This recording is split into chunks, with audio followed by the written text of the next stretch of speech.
Hi, hello, வணக்கம். Welcome to our channel Veeru vision. இன்றைக்கி நம்ம பார்க்க போகிற வீடியோ என்னன்னு பார்த்தீங்கன்னா, கடைசியாக நம்ம போட்ட வீடியோவில் ஒரு முஸ்லீம் குடும்பம் கஷ்டப்பட்டு சம்பாரித்து பேங்க்கில் லோன்லாம் வாங்கி ஒரு இடம் வாங்கி அதில் வீடு கட்டி குடியேறினாங்க.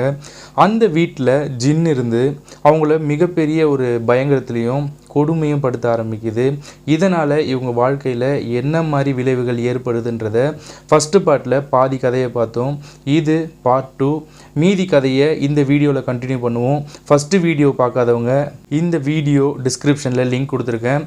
பார்க்காதவங்க ஃபஸ்ட்டு பார்ட் 1 போய் பார்த்துட்டு வந்துடுங்க. இந்த கதை அப்போ தான் உங்களுக்கு புரியும். ஸோ மறக்காமல் கீழே இருக்கிற டிஸ்கிரிப்ஷனை அந்த லிங்க்கை டச் பண்ணி பார்ட் 1 பார்த்துட்டு இந்த பார்ட் 2 செகண்ட் வீடியோ கண்டினியூ வீடியோவை பாருங்கள். அதுக்கு முன்னாடி நீங்கள் பண்ண வேண்டியது, இங்கே தெரிகிற ஜிமெயில் அண்ட் வாட்ஸ்அப் நம்பருக்கு உங்களுக்கு தெரிஞ்ச கேள்விப்பட்ட உண்மை நிறைந்த அமானுஷ கதைகளை நீங்கள் எனக்கு ஷேர் பண்ணிங்கன்னா நான் நம்ம சப்ஸ்கிரைபருக்கு இந்த வீடியோ மூலமாக கொண்டு வந்து சேர்ப்பேன். ஸோ மறக்காமல் நம்ம சேனலை சப்ஸ்கிரைப் பண்ணுங்கள், வீடியோவுக்கு லைக் பண்ணுங்கள், ஷேர் பண்ணுங்கள், கமெண்ட் பண்ணுங்கள், ஃபாலோ பண்ணுங்கள். வாங்க இன்னைக்கு வீடியோக்குள்ளே போகலாம்.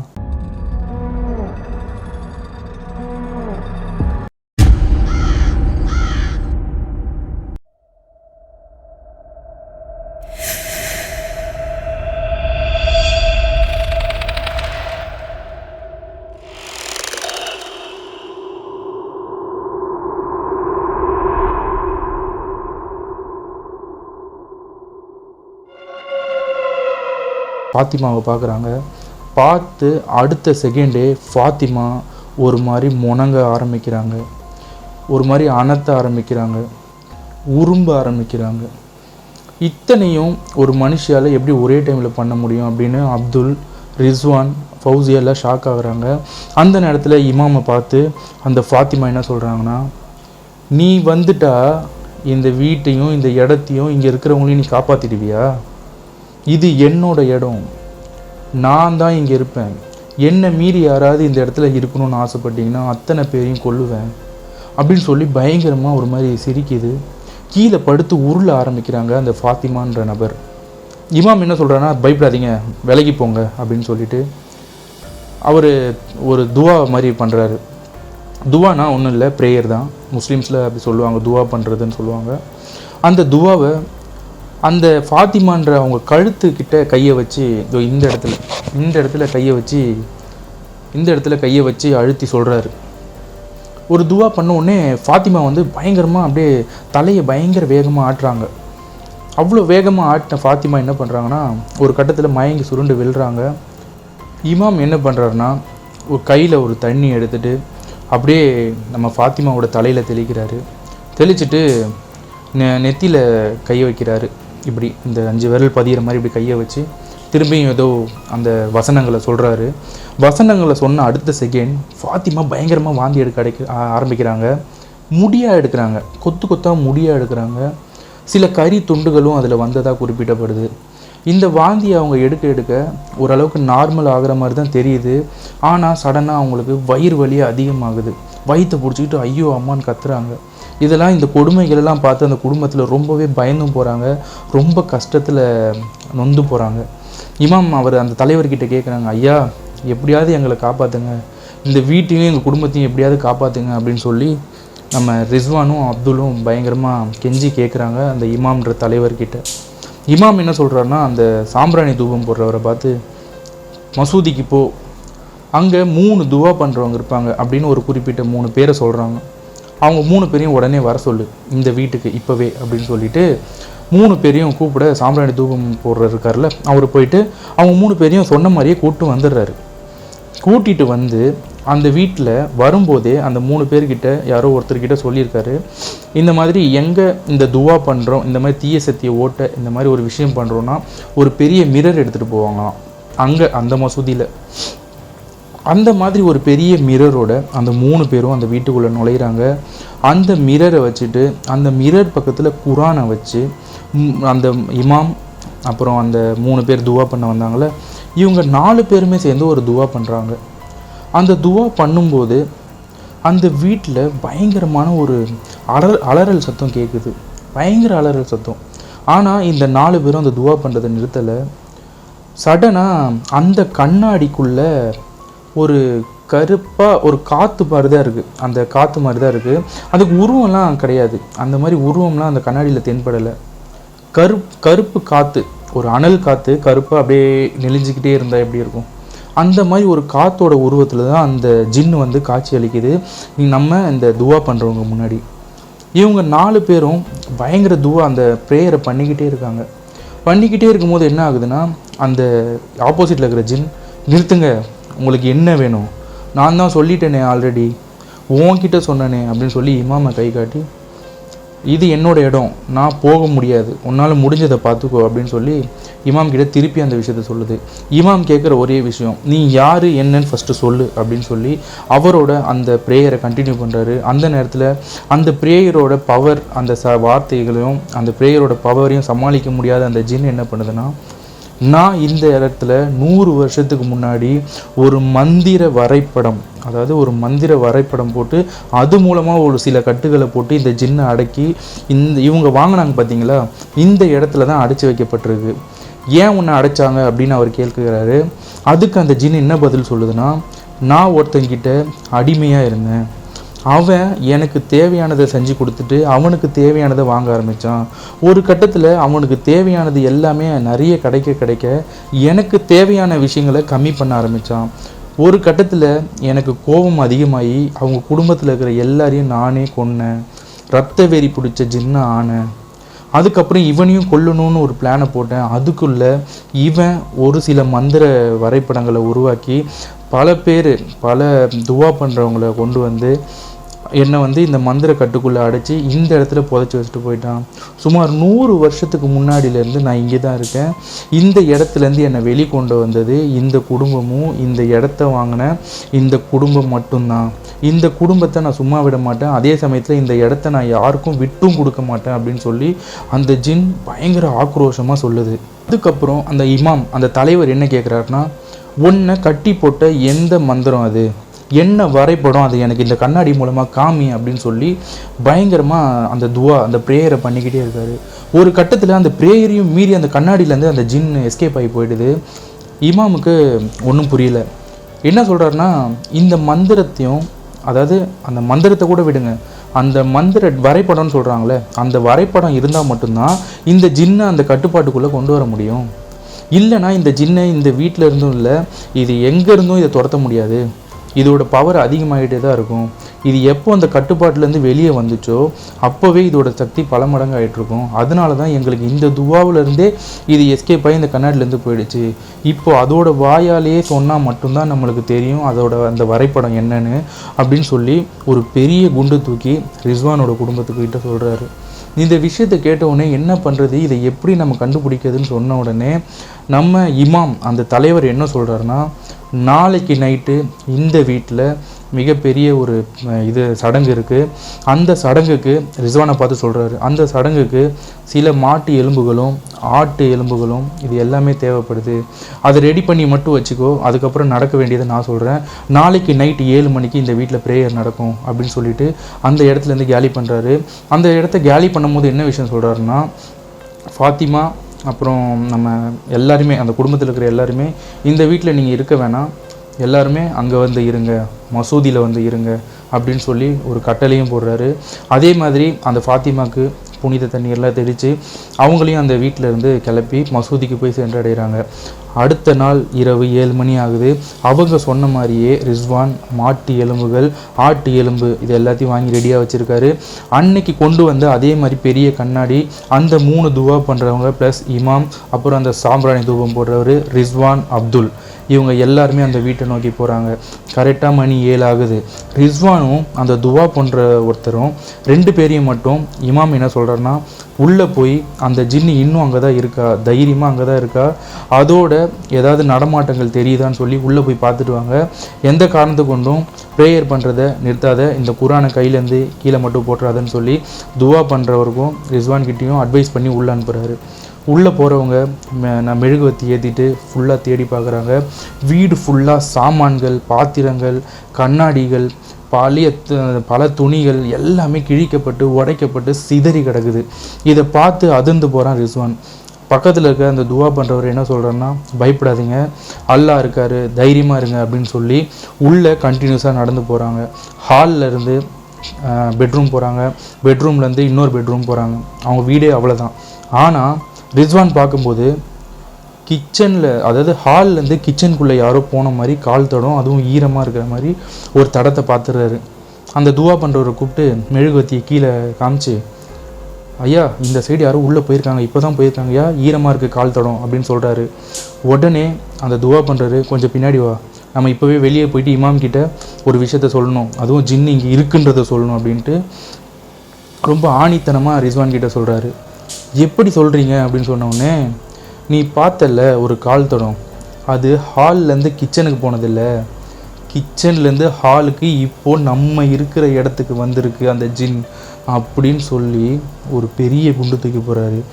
ஐயா இல்லையா, நான் பார்த்தேன், அந்த கால் தடம் முன்னாடி தான் இப்படி போயிருக்கு அப்படின்னு சொன்ன உடனே அந்த துவா பண்ணுறவர் ஒரு விஷயம் சொல்கிறாரு. ஜின்கள் நம்ம மனுஷங்க மாதிரி முன் காலை இப்படி வச்சு நடக்காது, அந்த கால்கள் பின்னோக்கி இருக்கும், இப்படி தான் நடக்கும் அப்படின்ற ஒரு விஷயத்த சொல்கிறாரு. ரிஸ்வான் ஆடி போயிடுறாரு.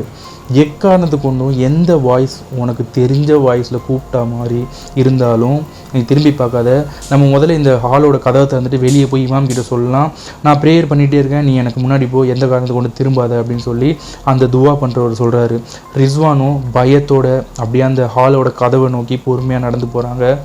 திடீர்னு ரிஸ்வானுக்கு அவங்க அம்மா ஃபாத்திமாவோட குரல் கேட்குது.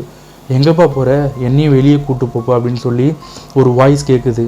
ரிஸ்வான் அந்த துவா பண்ணுறவர் சொல்கிறத மறந்து பொறுமையாக திரும்பி பார்க்குறாரு. அந்த ஹாலுக்கு நடுவில் ஒரு கரிய உருவம், வெறும் காற்று புகை மாதிரி தான் இருக்குது, சிவந்த கண்கள், அவ்வளோதான், அதோட உருவமே அப்படி தான் தெரியுது.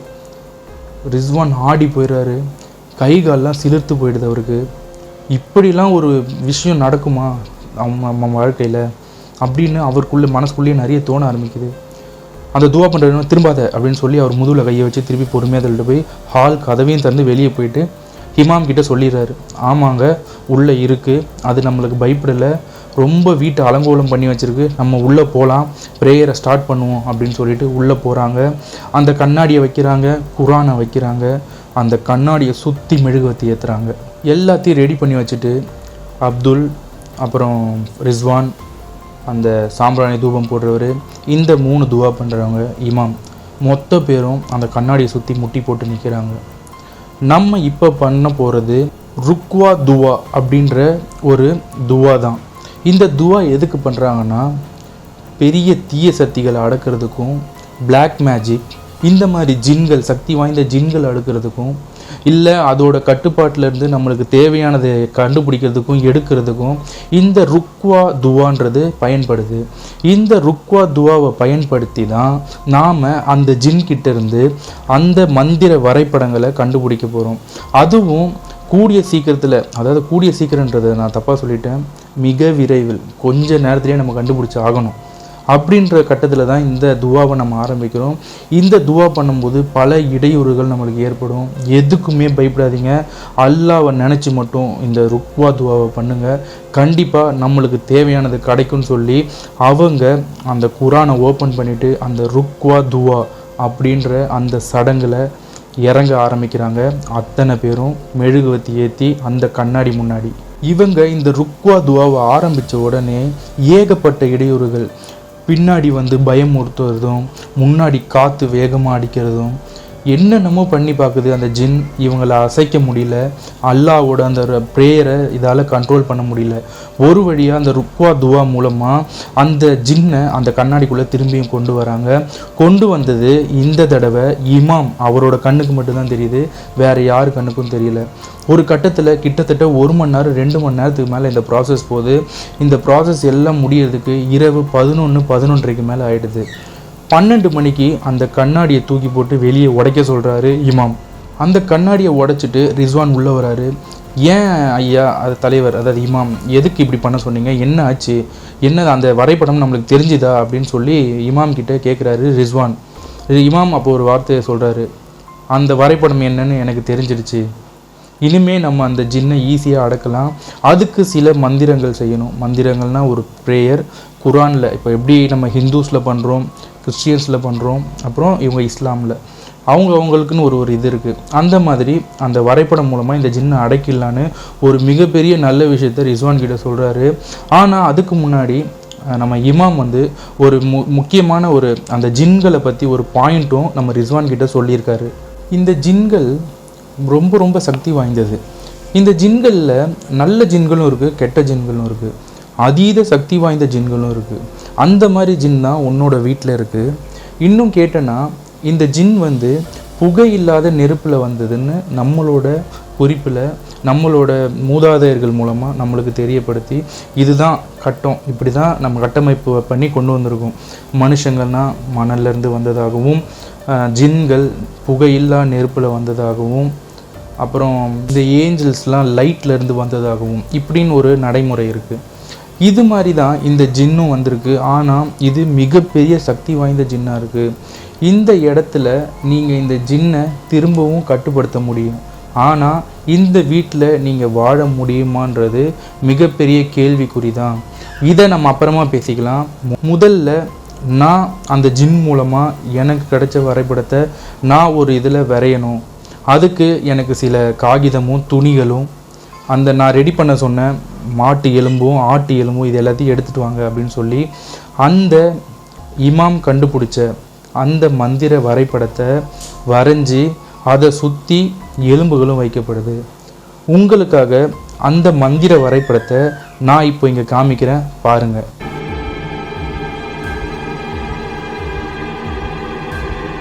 இந்த வரைபடத்தை வரைஞ்சி அதை சுற்றி அந்த எலும்புகளை வச்சு அல்லாவை நோக்கி அந்த ருக்கியான்ற துவாவை பண்ண ஆரம்பிக்கிறாங்க. திரும்பவும் அந்த ஜின்னை ரொம்ப கஷ்டப்பட்டு அந்த கட்டுக்குள்ளே திரும்பவும் அடைக்கிறாங்க. அடைச்சி அந்த வீட்டுக்கு நடுவுலையே அந்த மந்திர எலும்புகளையும் எல்லாத்தையும் அந்த வீட்டுக்கு உள்ளேயே பள்ளம் தோண்டி அங்கேயே புதைக்கிறாங்க. ஏன்னா இந்த ஜின்னை வேறு இடத்துலையும் அடைச்சி வைக்க முடியாது. இது மிகப்பெரிய சக்தி வாய்ந்த இடம். இந்த இடத்துல இது கட்டுப்பட்டு இருந்ததுன்னா இந்த இடத்துக்கு தான் அந்த பவர் இருக்கும் அப்படின்றது தான் இமாம் குறிப்பிடுறாரு. ஏன்னா ஜின்களை பொறுத்த வரைக்கும் ரொம்ப ரொம்ப தூய்மையான ஒரு ஆத்மான்னு சொல்லுவாங்க. அதனால் அதுக்கு வந்து ரொம்ப ரொம்ப சக்திகள் அதிகம். கடவுளுக்கு நிகராக பண்ண முடியாதுனாலும் அதை ஓட்டுறதுன்றது மிகப்பெரிய சவாலாக இருக்கும்னு குறிப்பிடுறாங்க. அந்த மாதிரி ஒரு ஜின்னை நம்ம அடைச்சி இந்த வீட்டுக்குள்ளே தான் வைக்க முடியும், இந்த இடத்துல தான் வைக்க முடியும். ஏன்னா இந்த இடத்துக்கு தான் அந்த ஜின்னை அடக்கி ஆள்ற சக்தி இருக்கும், இயற்கையாகவே அந்த வைப் இருக்கும். அதனால் நம்ம இங்கே தான் அடைக்கணும். இந்த வீட்டில் நீங்கள் வாழணுன்ற எண்ணத்தை தயவு செய்து மாற்றிடுங்க அப்படின்னு சொல்லி இவர் வந்த வேலையை ரொம்ப கணக்கச்சிதமாக அந்த ஜின்னை அடக்கி அந்த மந்திரத்தில் அந்த வீட்டுக்குள்ளேயே வச்சு புதைச்சி முடிச்சுட்டு இவங்க எல்லாருக்கும் அவரோட ஆசீர்வாதம் பண்ணி அல்லாவின் பெயரால் இதுக்கு மேலே நீங்கள் நல்லா இருப்பீங்கன்னு சொல்லி அந்த வீட்டிலேருந்து கிளம்புறாரு. அடுத்த நாள் அந்த மசூதியில் ஒரு பெரிய ப்ரேயரே நடக்குது இவங்க குடும்பத்துக்காக. ஏன்னா இவங்க ஒரு பெரிய ஜின், கொடூரமான ஒரு ரத்த வெறி பிடித்த ஜின் கிட்டேருந்து உயிர் தப்பிச்சு இவங்க குடும்பம் வந்திருக்கு. இந்த ஒரு விஷயத்தை அல்லாவின் பெயரால் இவங்க உயிர் இன்னும் நல்லபடியாக இருக்கட்டும், அதே மாதிரி இவங்க வாழ்க்கையும் செம்மையாக இருக்கட்டும் அப்படின்னு சொல்லி ஒரு மிகப்பெரிய அந்த கோட்டைமேடு மசூதியில் பண்ணுறாங்க. கோட்டைமேடு மசூதின்றது ஒரு வரலாறு சிறப்புமிக்க மசூதி, மிக சக்தி வாய்ந்த ஒரு இடம். இந்த இடம் வந்து ஹிஸ்டாரிக்கல் பிளேஸ்ன்னு சொல்கிறாங்க. உங்களுக்கு டைம் இருந்தால் கோயம்புத்தூர்லேருந்து வெறும் 13 கிலோமீட்டரில் இருக்கிற அந்த கோட்டைமேடு மசூதியை போய் பார்த்துட்டு வாங்க. அதுக்கப்புறம் இமாம் இந்த குடும்பத்துக்கிட்ட சொல்கிற விஷயம் என்னென்னா, ஒரு ஜின்னை நீ உன் கண்ட்ரோலில் வச்சுக்கலாம், அதை நீ ஏவி விடலாம், இதெல்லாம் ஒரு பிரச்சனையுமே கிடையாது. ஆனால் ஜின்னை நீ அந்த கட்டிலிருந்து பிரித்து இல்லை பிரிக்கிறியோ இல்லை தெரியாமல் அதை வெளிவிடுறியோ அதுதான் மிகப்பெரிய சாபம். அந்த சாபத்தை நீங்கள் பண்ணிவிட்டு திருப்பியும் அந்த சாபம் பண்ண இடத்துலையே நீங்கள் வாழ்ந்தீங்கன்னா இது மிகப்பெரிய ஒரு தப்பாக போய் முடிஞ்சிடும். எந்த நேரத்துலையும் நீங்கள் இருந்தீங்கன்னா அந்த கட்டு அவிழ்க்கப்படலாம். இந்த இடத்துல இதுக்கப்புறம் நீங்கள் வாழாதீங்க. இது நான் உங்களுக்கு பண்ணுற ஒரு அட்வைஸ் இல்லை எச்சரிக்கைன்னு கூட வச்சுக்கோங்க. இதுதான் என்னோட ஒரு இதுன்னு சொல்லிட்டு இமாம் என்ன பண்ணுறாருன்னா ரொம்ப தெளிவாக ஓப்பனாக பேசிட்டு அங்கேருந்து கிளம்பிடுறாரு. இந்த விஷயத்தை கேட்டு அந்த குடும்பமே ரொம்ப நொந்து போகுது. ஏன்னா ரொம்ப ஆசையாக வாங்கின இடம், ரொம்ப ஆசையாக கட்டின வீடு, அவங்க சிறுக சிறுக சம்பாரித்து பேங்க்கில் லோன் போட்டு ரொம்ப ரொம்ப கஷ்டப்பட்டு வாங்கின இடம், அவங்களோட லைஃப்பில் ஒரு மிகப்பெரிய சொத்து அதுதான். அதையே இழக்கிற ஒரு நேரம் வருது. வேறு வழி இல்லை. அல்லாஹ் இவங்க உயிர் காப்பாற்றினதே ஒரு பெரிய விஷயம் அப்படின்றத நினச்சிட்டு அந்த வீட்டை கேலி பண்ணுறாங்க. அங்கேருந்து கோயம்புத்தூருக்கு போய் செட்டில் ஆகுறாங்க. கோயம்புத்தூரில் இப்போது சூப்பராக ஒரு பிரியாணி கடை வச்சு, ரொம்ப ஃபேமஸான பிரியாணி கடை வச்சு நல்லா நடத்திட்டு வராரு. அவங்களோட லைஃப் நல்லா இருக்குது. ஆனால் ரிஸ்வான் ஒரு மிகப்பெரிய மனிதர் அப்படின்னே சொல்லலாம். ஏன்னு கேட்டிங்கன்னா, அவர் வாங்கின அந்த இடத்த காசுக்கு ஆசைப்பட்டிருந்தாருன்னா அங்கே இருக்கிற சம்பவத்தை மறைச்சி வேறு யாருக்காவது விற்று காசாக பார்த்துருக்கலாம். ஆனால் அவர் பண்ண விஷயம் என்ன தெரியுமா? அந்த இடத்த யாருக்குமே விற்கலை. இப்போ வரைக்கும் அந்த இடம் ரிஸ்வான் பேரில் தான் இருக்குது. அந்த இடத்த வேறு யாராவது வாங்கி அவங்க குடும்பம் எங்களை மாதிரி அவதிப்பட்டு ஒரு இடத்த ஆசையாக வாங்கி அந்த இடத்த கைவிட்டு போய் அங்கே வாழ முடியாமல் ஒரு சூழ்நிலை உருவாச்சுன்னா அது எவ்வளோ பெரிய கஷ்டன்றது ரிஸ்வானுக்கு தெரிஞ்சிருக்கு. அதனால் அந்த ரிஸ்வான் நல்ல மனிதர் அந்த இடம் விற்கவே வேணாம், அது ஏன் பேர்லேயே இருக்கட்டும், அந்த வீடு அங்கேயே பாலடைஞ்சு கிடக்கட்டும்னு விட்டுட்டார். அந்த வீடு இப்போ வரைக்கும் அந்த கோட்டைமேடு பகுதியில் பாலடைஞ்சு யாருக்குமே சொந்தம் இல்லாமல் ரிஸ்வான் பேரில் மட்டும்தான் இருக்குது. அந்த இடத்த ஆக்கிரமிப்பு பண்ண கூட யாரும் வரதில்லையாம். இப்போ கூட அந்த வீடு ரொம்ப ரொம்ப பழுதடைஞ்சு சிதிலம் அடைஞ்சு ரொம்ப மோசமான சூழ்நிலையில் தான் காணப்படுது. இந்த சம்பவத்துக்கு அப்புறம் கோயம்புத்தூருக்கு போய் செட்டில் ஆகி நல்லபடியாக பிஸ்னஸ் பண்ணிட்டு வர ரிஸ்வான் அவங்க குடும்பம் இப்போ வரைக்கும் எந்த ஒரு பிரச்சனையும் இல்லாமல் நல்லபடியாக வாழ்ந்துட்டு வராங்க. அவங்க அப்பாவும் அம்மாவும் இப்போது ரீசெண்டாக ஒரு 4 வருஷத்துக்கு முன்னாடி தான் இறந்தாங்களாம். ஸோ அதனால் அவங்க அப்பா அம்மா இல்லைனாலும் அவங்களோட நினைவுகள் எங்கள் கூட தான் இருக்கும் அப்படின்னு சொல்லி இந்த கதையை நம்மக்கிட்ட சொல்லி முடிக்கிறாரு ரிஸ்வான். இன்றைக்கி நீங்கள் பார்த்த வீடியோ கண்டிப்பாக உங்களுக்கு பிடிச்சிருக்குன்னு நான் நம்புகிறேன். இந்த மாதிரி உண்மை நிறைந்த அமானுஷ கதைகளை நீங்கள் பார்க்கணும் கேட்கணும்னு ஆசைப்பட்டீங்கன்னா நம்ம சேனல் வீரு விஷனை சப்ஸ்கிரைப் பண்ணுங்கள், வீடியோவை லைக் பண்ணுங்கள், ஷேர் பண்ணுங்கள், கமெண்ட் பண்ணுங்கள், ஃபாலோ பண்ணுங்கள். எனக்கு நிறைய சப்ஸ்கிரைபர்ஸ் ப்ளஸ் வியூவர்ஸ் கமெண்ட்ஸ், நிறைய பாசிட்டிவான கமெண்ட்ஸ், சத்தியமான எதிர்பார்க்காததெல்லாம் நடக்குது. Thank you so much viewers and subscribers. உங்களோட சப்போர்ட் எப்போவும் எனக்கு வேணும். இதே மாதிரி எனக்கு சப்போர்ட் பண்ணுங்கள். என்னால் நான் திரும்ப சொல்கிறேன், எனக்கு இந்த வீக் டேஸில் வீடியோ போட முடியல. என்னோடய வேலை அந்த நேரம் காலமாக, அதனால் இந்த வீக் டேஸில் தான் என்னால் போட முடியுது. ஆனால் கூடிய சீக்கிரம் என்னோடய ஷிஃப்ட்டெல்லாம் மாறும். அது நல்லபடியாக மாறிச்சுன்னா என்னால் கண்டினியூஸாக வீடியோஸ் போட முடியும். உங்களை என்டர்டெயின் பண்ணுறது தான் என்னோட ஒரு முதற் கடமையாக நான் பார்க்குறேன். உங்களோட சப்போர்ட் எனக்கு எப்போவே வேணும்.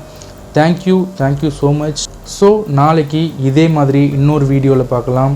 தேங்க்யூ, பாய்.